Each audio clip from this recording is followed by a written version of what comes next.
আমার নাম নুসাইবা নুরাত। আমি একটি গল্প বলবো। আমার গল্পের নাম সৎ কাঠুরে। একদিন এক গরিব কাঠুরে বনে গিয়ে কাঠ কাটছিল। পাশেই একটা বিশাল বড় পাহাড়ি নদী বয়ে চলেছিল। হঠাৎ তার কুঠারটা নদীর পানিতে পড়ে গেল। পানি গভীর হওয়ায় অনেক খুঁজেও সে কুঠারটি খুঁজে পেল না। অতি দুঃখে সে নদীর পাশে বসে কাঁদতে লাগলো। মার করেছিলেন একজন পানির দেবতা। কাঠুরের এই অবস্থা দেখে তার খুবই মায়া হলো।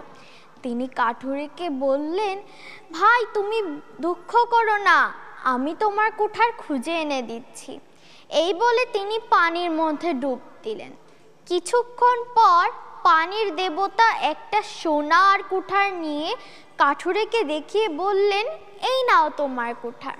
কিন্তু কাঠুরে সেটা দেখে বলল, না, এটা তো আমার কুঠার নয়, আমি নেব না এটা।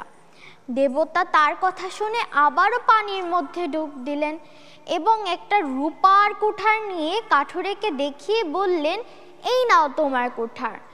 আবারও কাঠুরে বলল, না, এটা তো আমার কুঠার নয় প্রভু। দেবতা আবারও পানির মধ্যে ডুব দিলেন এবং একটা বিশ্রী লোহার কুঠার নিয়ে কাঠুরেকে দেখিয়ে বললেন, এই নাও তোমার কুঠার।